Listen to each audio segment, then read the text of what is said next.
monsieur s'appelle Neil Breen.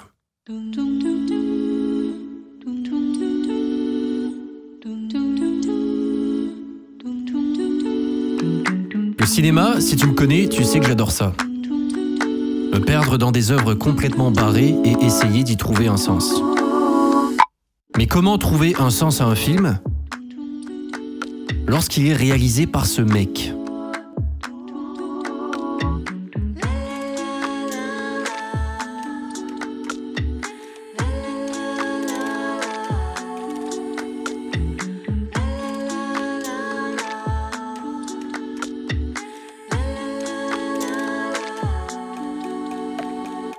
C'est l'histoire d'un gars qui a eu un énorme succès alors qu'il n'avait aucun talent.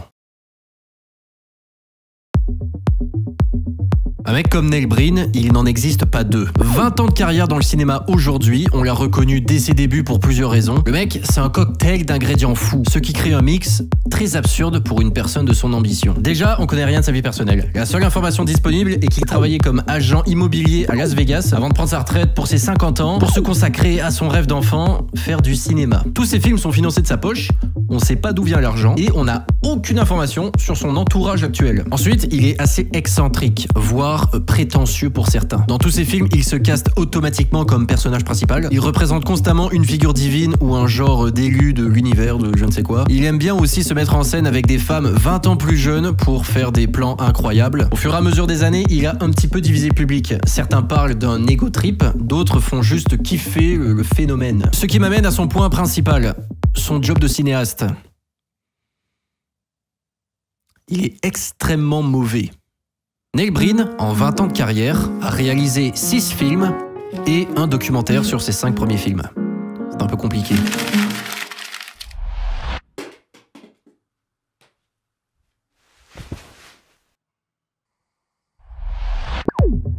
Il a commencé en 2005 avec Double Down, qui est un thriller d'action, attention. C'est l'histoire d'un hacker hors norme, joué par lui-même, qui pirate le gouvernement pour stopper des actions terroristes. On enchaîne avec I Am Here Now, il est là maintenant pour sauver le monde. Fateful Findings, que j'ai vu, qui est une pépite. En gros, il trouve une pierre magique et devient une divinité. Pass Through, je vais pas en parler maintenant. Twisted Pair, qui met en scène 2 frères jumeaux, l'un divin et l'autre maléfique, les 2 interprétés par Neil Breen. Après ces 5 films, il fait un documentaire qui raconte comment il a fait ces 5 films, j'ai pas plus d'infos, avant qu'il sorte son 6e film en 2023, qui est une suite directe à Twisted Pair, Cade, The Tortured Crossing.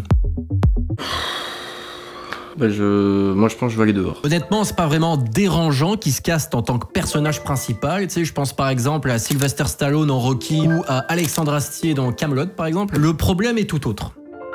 Le voici. Il est complètement à chier dans ce qu'il fait. En même temps, j'ai dit il y a 2 secondes. Neil Breen touche absolument à tout sur ses films. Il écrit, il réalise, il fait le son, il tient la lumière, il fait le montage, il joue des rôles principaux, il ne laisse de miettes à personne. On le voit dans les crédits, son nom est écrit partout. Par contre, quand c'est un job qu'il ne fait pas, maquilleur par exemple, on ne voit pas l'équipe de maquillage créditée. Ce qui est un petit peu problématique et ça lui a valu plusieurs suspicions de prétention. Mais la prétention, on s'en fout un petit peu. Il fait tous les jobs.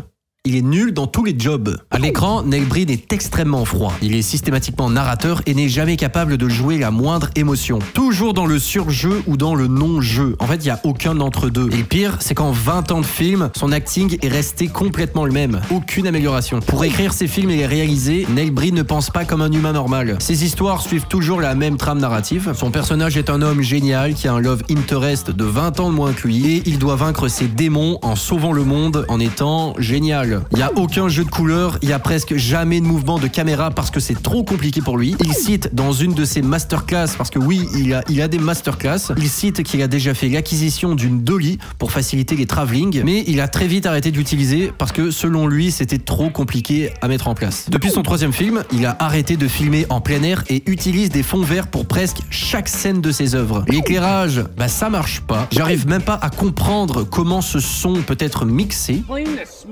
Arrival area, so the border patrol doesn't know where we're at. Les effets spéciaux sont explosés, les histoires n'ont pas de sens, les faux raccords sont partout, les incohérences n'en parlons même pas, les acteurs ne savent pas ce qu'ils doivent faire, Neil Breen non plus, les employés d'ailleurs ils dénoncent des tournages fauchés, un patron amateur et pratiquement la quasi-totalité de ceux-ci ne reviennent jamais travailler avec lui après un film. Un petit peu chaud. Mais après toutes ces explications, est-ce que vous êtes capable de visualiser Neil Breen? Est-ce que vous êtes capable de comprendre qui il est vraiment? Ça ressemble à quoi son art? Ça peut pas être si pire que ça. Est-ce qu'il faut que je vous montre un film? Non mais de toute façon, non, je ferai pas ça parce que j'ai dit que je ne faisais plus de films, plus de react. Il est impossible que je regarde un de ces films. Je n'ai pas envie, ça n'arrivera pas. Oubliez tout de suite cette histoire.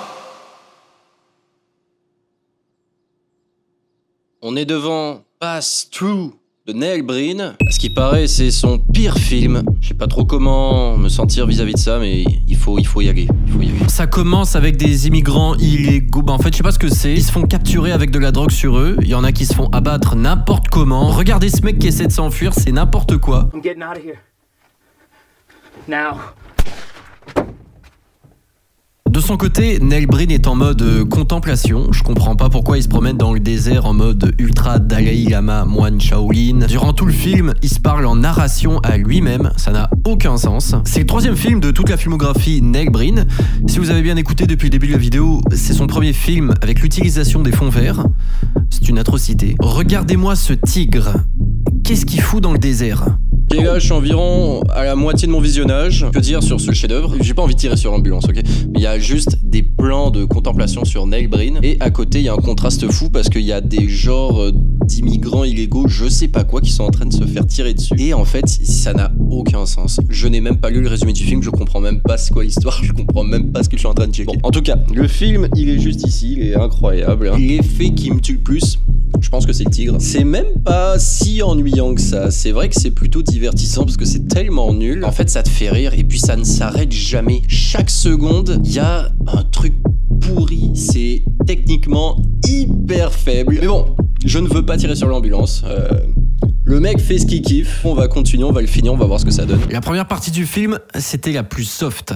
À partir de ce moment, ça part en burne. Neil Breen est un genre de dieu parce qu'il a touché une trace de main dans le désert. Du coup, c'est pour ça qu'il a un genre de connexion avec le tigre qu'on a vu tout à l'heure. Il devient un messie et passe 1 heure à dire que l'humanité est mauvaise et que les gouvernements sont corrompus. Il passe au journal, dans le pire fond vert de l'histoire. Il parle longtemps, très longtemps, pour dire des trucs random dans son jeu d'acteur tout froid et rigide. Et il finit par libérer les illégaux drogués, je sais pas pourquoi. Il y en a une avec qui il a développé une petite relation, une complicité, elle meurt, il s'en bat les couilles. Il y a une scène qui m'a tué, et ça, c'est un autre level. Après avoir dénoncé les gouvernements corrompus, sorti de nulle part, il se pointe dans une maison de riches, il se débarrasse des gardes en les faisant téléporter, et du coup, il va se pointer incognito chez ces gens qu'on ne connaît pas pour écouter ce qu'ils disent, et c'est incroyablement drôle. Je vous montre toute la scène au complet, j'en ai rien à foutre. Allez, régalez-vous. I can force my political bias and influence on fellow politicians to vote my way. For a payoff, of course. Isn't that corrupt?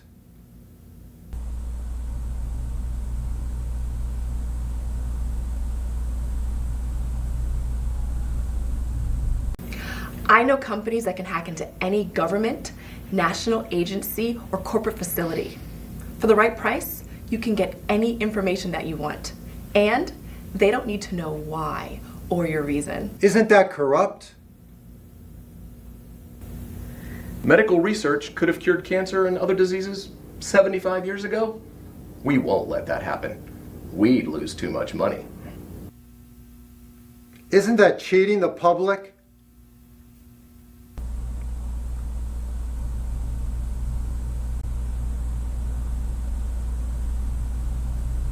If it can be destroyed by the truth, it deserves to be destroyed by the truth.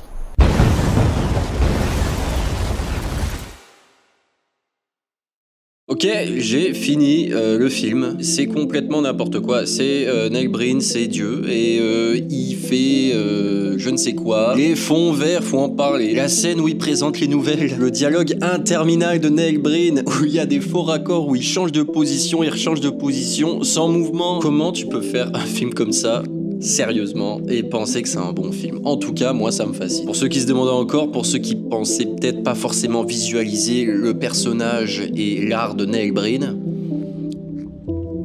c'est comme ça que ça se passe. Mais est-ce que c'est vraiment comme ça? Neil Breen, c'est un agent immobilier de formation à Las Vegas. Le mec sait vendre.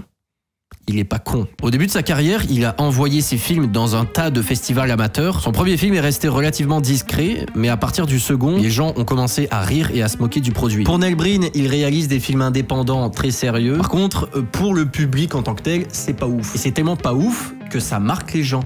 Et du coup, ils reviennent voir Neil Breen.